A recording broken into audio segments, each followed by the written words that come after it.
Cuando era un crío pensaba que la salsa era música de pachanga y verbenas. Vamos, la música que venía a recopilatorios como Caribe Mix. Pero todo cambió el día que descubrí a Fania Records, el sello que realmente creó la salsa. Y descubrí que sus orígenes no tienen nada que ver con esa música ultraproducida e inofensiva. La Fania fue el primer gran fenómeno discográfico y cultural latino, mucho antes del boom global que estamos viviendo hoy. Ahora, la música latina domina el mundo gracias a su actitud callejera, sus letras de barrio y ese aura de rebeldía urbana como si fuese algo nuevo. Pero la verdad es que esta actitud rebelde, gángster y de mucha calle ya existían hace más de medio siglo, cuando la salsa nació en los barrios de Nueva York. Esta es la historia de Fania, el imperio que dio lugar a la música urbana latina.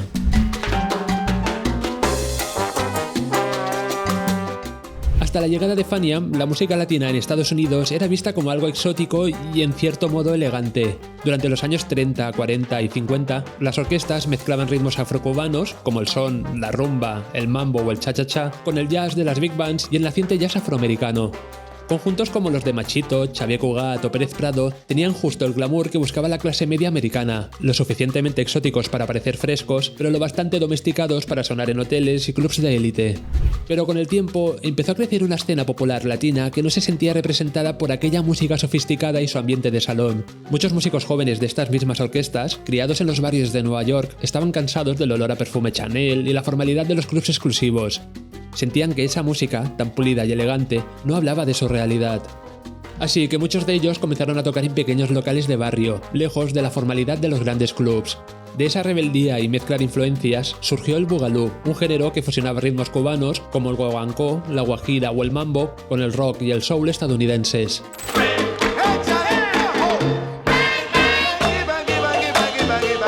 Músicos jóvenes, adolescentes en muchos casos, tocaban en pequeños locales del Bronx, el Spanish Harlem y el Lower East Side, lejos del glamour y la formalidad de las grandes orquestas. Tenían talento de sobra y, sobre todo, ganas de cambio. Pero parecía que ninguna discográfica estaba dispuesta a canalizar toda esta energía. Y aquí es donde entran en juego los dos protagonistas de esta historia, Johnny Pacheco y Jerry Masucci. Johnny Pacheco ya era un veterano de las orquestas neoyorquinas de los años 50. En 1960 fundó su propio grupo, Pacheco y su charanga, con el que logró un éxito inmediato tras su primer disco y pudo realizar giras por todo el mundo. Sin embargo, pronto se dio cuenta que las regalías que recibía eran mínimas, y además tampoco sentía mucha atracción por las bandas de bugalú, el género de moda. Así que decidió crear su propio sello para poder editar su música. Pero había un problema, no tenía el capital necesario. Por eso le propuso a su abogado, Jerry Masucci, un ex policía italoamericano, que se asociaran para montar el negocio. Y así, en 1964, nace Fania Records. Las primeras referencias de Fania fueron grabaciones de Johnny Pacheco, pero pronto el sello empezó a editar a otros artistas, manteniendo la instrumentación de las orquestas cubanas, aunque ahora con la energía cruda y rebelde del bugalú. Poco a poco, Fania fue abriéndose también a las raíces puertorriqueñas y a una nueva identidad latina neoyorquina. Durante los 60 editaron música de figuras como Joe Cuba, Ray Barretto o Mongo Santamaría. Pero el disco que marcaría un auténtico punto de inflexión vendría por parte de dos jovencísimos músicos. Willie Colón, un trombonista con raíces puertorriqueñas nacido en el Bronx, firmó por Fania con tan solo 15 años.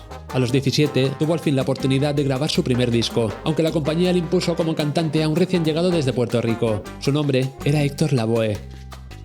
Colón hablaba muy poco español y Lavoe apenas unas palabras de inglés, pero aún así se entendieron a la perfección. Se convirtieron en los chicos malos de la salsa. Sus portadas recreaban escenas de películas de gángsters y empezaron a vestir y a comportarse como ellos, mucho antes que el hip hop o el reggaetón. A diferencia de la música latina limpia y glamurosa de las grandes orquestas, aquí todo sonaba mucho más sucio, real y peligroso. Sabían lo que se vivía en las calles y por eso lograron conectar de inmediato con la juventud latina de la época. Todo tiene su final.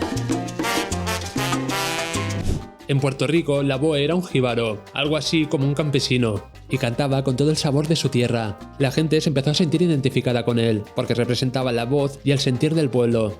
Tras su trágica muerte, Lavoe se convirtió en el Goat de la salsa, lo que camarones al flamenco, Bob Marley y al reggae. Fue el artista que llevó la salsa a lo más alto, pero también el que pagó el precio más alto por ello.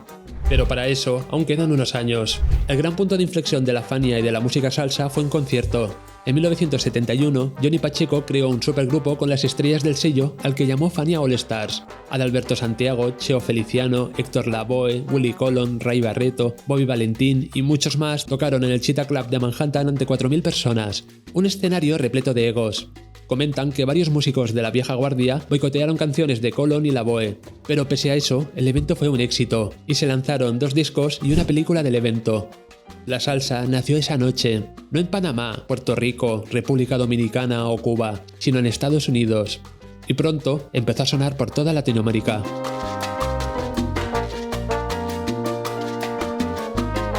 La salsa surge de esa mezcla de influencias y culturas latinoamericanas y se convirtió en la etiqueta que lo unificó todo: el son cubano, el mambo, la guaracha, el bugalú, el jazz y sobre todo, la vida del barrio.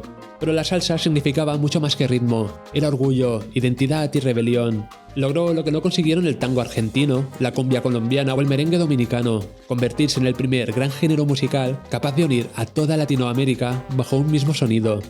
El directo en el Cheetah y la película que lo documentó convirtieron a los músicos del sello en auténticas estrellas, y la Fania All Stars comenzó a girar por toda Latinoamérica. Para celebrar el segundo aniversario de aquel evento, Jerry Masucci quiso ir aún más lejos. Alquiló el Yankee Stadium para organizar el concierto que debía consolidar definitivamente el fenómeno Fania. Pero las cosas no salieron como esperaba, y no precisamente por falta de público, sino todo lo contrario. El evento fue tan multitudinario que resultó imposible controlar a la gente. Parte del público acabó saboteando el concierto antes de que llegara a la mitad. Héctor Lavoe ni siquiera había salido a cantar. Hubo robos de instrumentos y de parte del equipo de sonido, lo que obligó a cancelarlo. Y eso fue un problema, porque al igual que el Cheetah, estaba siendo grabado para editar una película nueva. Al año siguiente, la Fania All Stars actuó en Puerto Rico, y con ese directo completaron el disco y la película que habían iniciado en el Yankee Stadium. Para entonces, ya eran estrellas. Giraron por todo el mundo. Además de recorrer casi toda Latinoamérica, llevaron su música a Europa, África y hasta Japón, donde fueron una sensación. Al proyecto se sumaron también figuras legendarias de la vieja guardia de la música latina, con un estatus casi mitológico, como Celia Cruz o el más reticente Tito Puente. La definición que se le da a la música salsa como salsa, ¿usted cómo la define? Bueno, porque salsa no es un término musical. La salsa se come. Salsa tomate goya, salsa espagueti, salsa picante. La salsa no se ve, no se escucha, no se baila, pero le llaman a la música que nosotros hemos estado tocando muchos años la salsa. La Fania se había convertido en la Motown de los músicos latinos, pero pese a ese éxito mundial, sus estrellas seguían siendo prácticamente desconocidas en su propia tierra, Estados Unidos. Salvo en los barrios latinos, Héctor Lavoe, Willy Colon, Ray Barreto y compañía podían pasar totalmente desapercibidos. Sus discos apenas recibían reseñas fuera del circuito latino y no sonaban en radios generalistas. Fue en medio de ese contraste, a mediados de los años 70, cuando un joven panameño llegó a Nueva York pidiendo trabajo a Masucci de lo que fuera. Al final, por insistencia, le acabaron dando un puesto en las oficinas del sello. Su nombre era Rubén Blades, y su llegada estaba a punto de marcar un nuevo giro en el sonido y el mensaje de la salsa. Después de pasar varios años entre papeles y escritorios, por fin le llegó la oportunidad de grabar, y nada menos que junto a Willy Colon. En 1977 vio la luz el debut de Rubén Blades, Metiendo Mano, pero fue su siguiente trabajo, Siembra, lanzado en 1978, el que llevó a la salsa hacia un nuevo rumbo. Mientras camina pasa la vista de esquina a esquina. Blades aportó un nuevo acento, una melodía distinta y sobre todo, una forma diferente de entender el género. Letras narrativas, personajes de barrio, referencias literarias y una mirada aguda y reivindicativa sobre la realidad latinoamericana. Masucci, quien para entonces ya era el único propietario de la Fania tras comprarle su parte a Johnny Pacheco, que prefería dedicarse exclusivamente a la dirección artística, fue en un principio reticente al sonido de Siembra, pero se equivocaba. El álbum no solo se convirtió en el disco más vendido del sello, sino que fue el impulsor definitivo que necesitaba la salsa para llegar a rincones del mundo donde aún no había sonado. Willy Colon y Rubén Blades, o Blades como le llamaban los norteamericanos, se entendían muy bien sobre el escenario, pero fuera de él la relación era muy distinta. Sus realidades no podían ser más opuestas. Mientras Colon había nacido en las calles y conocía la dureza de la vida de barrio, Blades siempre contó con la protección de su familia. Era abogado y dejó su profesión para perseguir su sueño y triunfar como cantante. Pero a pesar de todos estos éxitos, en 1978 no eran todo alegrías. Fania empezaba a mostrar signos de agotamiento y su mayor estrella, Héctor Lavoe, atravesaba un momento crítico debido a graves problemas de adicción. Las drogas le impedían presentarse a los conciertos y le dificultaban grabar nuevos discos. No paraba de entrar y salir de centros de rehabilitación y parecía incapaz de levantar cabeza. Por ese motivo, Masucci encargó a su nueva estrella, Rubén Blades, que compusiera una canción especial para Puertorriqueño. Así nació El Cantante, inspirada en la vida de Lavoe, que no solo relanzó su carrera, sino que acabó convirtiéndose en su himno. Yo soy el cantante. Desde entonces, Héctor Lavoe sería conocido como El Cantante, pero esa nueva etapa de éxito le duraría tan solo unos pocos años. Héctor Lavoe tiene una de las historias más tristes y complejas de la música latina, y sin duda se merece un vídeo propio. Finalmente murió de SIDA en 1993.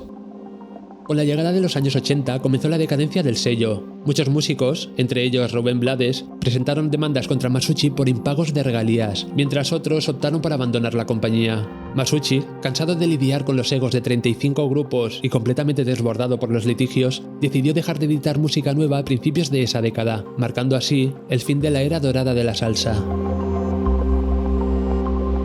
Durante los 80, y especialmente los 90, llegó la salsa romántica, un género mucho más pulido y radiable, con letras centradas en el desamor y la nostalgia, pero muy alejadas del tono combativo y callejero de la salsa dura de la Fania. Ya en los 2000 la tendencia volvió a cambiar, la música urbana latina empezó a tomar el relevo. El reggaetón, el trap, la bachata moderna y otras fusiones urbanas conquistaron el mainstream global, desplazando la salsa de las listas de éxito. Sin embargo, el eco de la Fania seguía vivo. Muchos de los nuevos artistas urbanos reconocieron en la salsa y en sus pioneros un espejo y una inspiración. Y aunque la Fania había dejado de editar discos hacía años, su legado seguía resonando en samples, actitudes y guiños, demostrando que lo que nació en los barrios neoyorquinos era, en realidad, el corazón que late en la música latina actual. Nos vemos en el siguiente vídeo.